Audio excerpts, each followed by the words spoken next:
Alba Story prezanton. Përshëndetje të gjithëve. Jam një grua 52 vjeçare dhe sot për herë të parë në jetën time vendosa të mbledh guximin t'ju shkruaj dhe të ndaj me ju diçka që ka ndryshuar rrjedhën e përditshmërisë sime përgjithmonë. Është një ngjarje që përfshin kunatin tim, vëllain e vogël të burrit tim. Diçka që në fillim, po të më pyesnit, do të bëja çmos që të mos ndodhte kurrë, por që më vonë, me kalimin e kohës, filloi të më pëlqente jashtëzakonisht shumë dhe më dha një ndjesi pushteti dhe rëndësie që nuk e kisha provuar kurrë më parë në këtë shtëpi. Kunati im është më i ri se sa unë e mosh. Nuk e kam pyetur kurrë drejt për drejt se sa vjeç është, sepse komunikimi ynë ka qenë gjithmonë i kufizuar. Por nga pamja jashtme mund të jetë diku rreth të 40-tave. Ai ka një histori të gjatë largimi. Ka jetuar në Finland për shumë vite me radhë. Plot 15 vite qëndroi atje në atë vend të ftohtë e të largët, pa u kthyer asnjëherë në vendlindje, e pa parë njerëzit e tij dhe pa lënë asnjë gjurmë.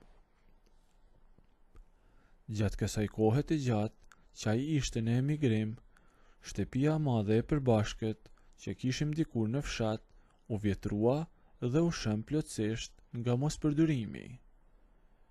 Në këto kushte, unë dhe burri im morëm vendimin të zhvendoseshim dhe blem një apartament në kryeqytet, duke u përpjekur të ndërtonim një jetë të re, të qetë dhe brenda kornizave të normales. Kur kunati u kthye papritur nga Finlanda, u përballa me një realitet të ri.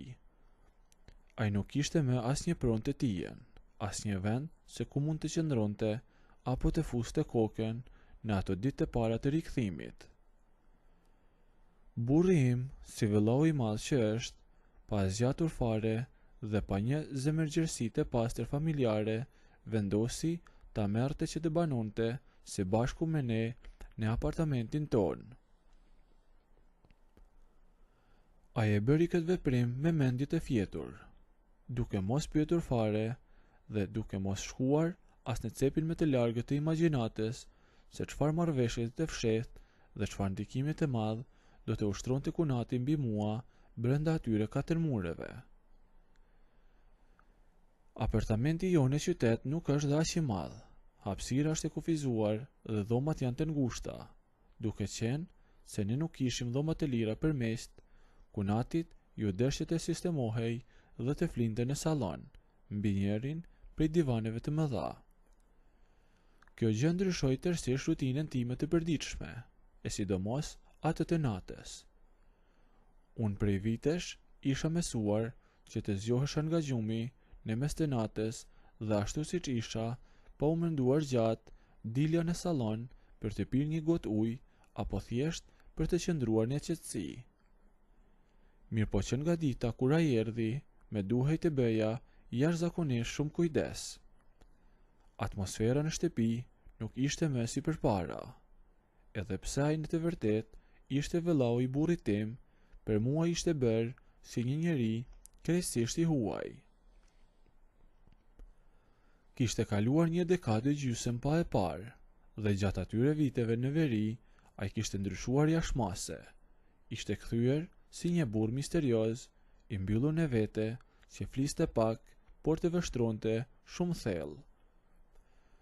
Ose ndoshta ashtu me dukej mua, nga jo mënyrë veçantë se si me hidhte shikimin her pas here kur uleshim në tryezë. Vetëm nga i vështrimi i imprehtë dhe insistues, unë ndjeja që ai donte të merrte kontrollin mbi mua, donte të thyente distancën dhe të më bënte pjesë të botës së tij të fshehtë. Unë nga ana ime e kisha ndar mendjen që do t'i shmangësha me çdo kusht, saher që gjendesha vetëm me të, ikja me nxehtim nga shkallët, dilja jashtë ose gjeja një pretekst për të mos qëndruar në të njëjtin ambient. Por edhe kunati ishte i kujdesshëm. Ai nuk dëshironte në asnjë mënyrë të binte në sy të burrit tim apo të krijonte dyshime.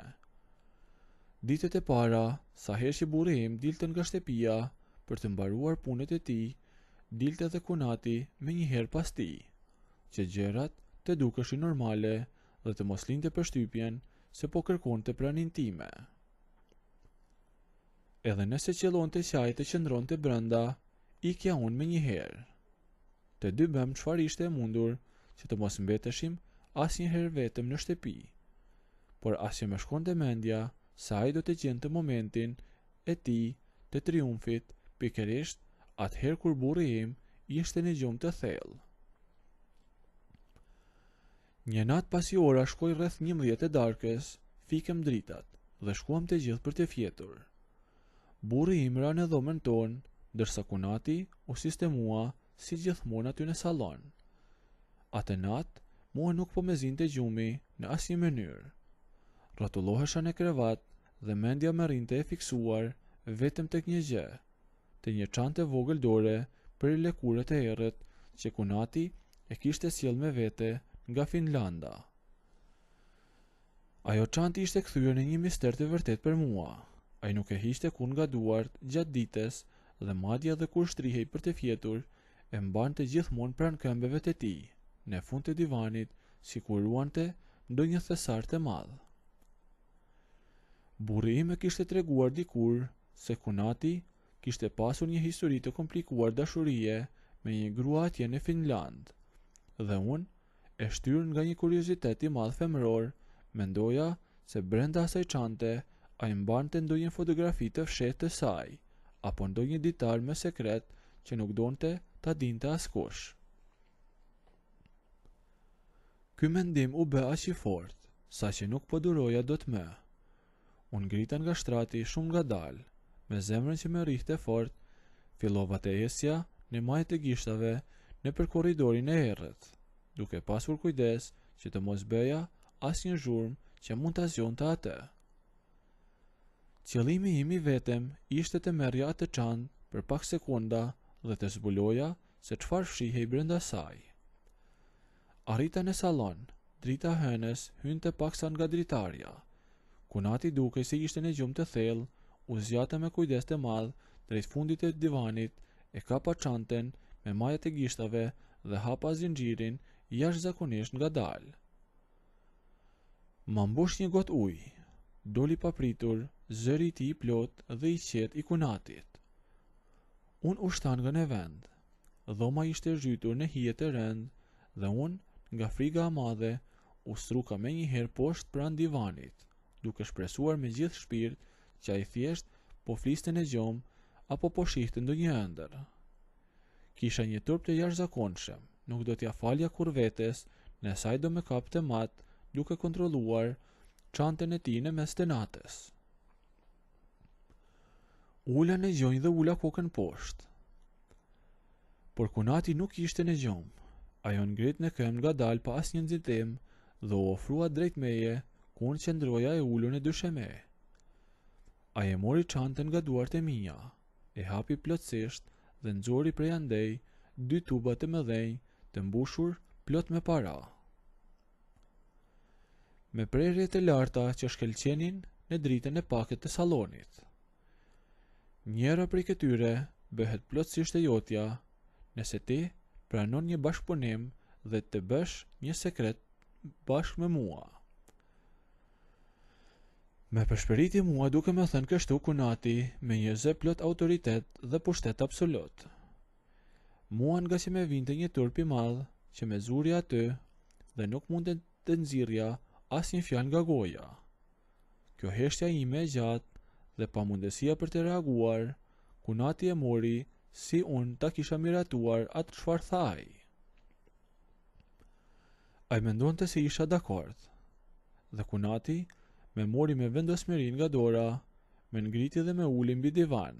Pastaj, me hapat e sigurt, shkoj tek dera e sallonit që unë e kisha lënë gjysmë të hapur dhe mbylli atë plotësisht, duke u siguruar që asnjë tingull të mos kalonte matan gjatë sekretit që ai do më thoshte, pasi që ai sigurohej që ishte një sekret i madh. U kthye dhe u ul përsëri pranë meje. Në atë moment, unë isha krejtësisht e pafuqishme për të bërë zë apo për të folur, sepse po të bërtisja do zgjohej me njëherë burri im, sepse dhoma ishte ngjitur dhe i gjithë faji do të mbetej mbi mua. Unë isha ajo që kisha shkuar në sallone mes të natës për të kontrolluar çantën e tij. Askush nuk do me besonte mua. Në fillim, Kunati u mbështet thellë në divan, duke marrë një pozicion komandues dhe pastaj unë u ula pranë tij për të ndëgjuar. Nëse doni të ndëgjoni historinë deri në fund, bëjini videon like, a nëse nuk doni, abonohuni ose bëjini subscribe.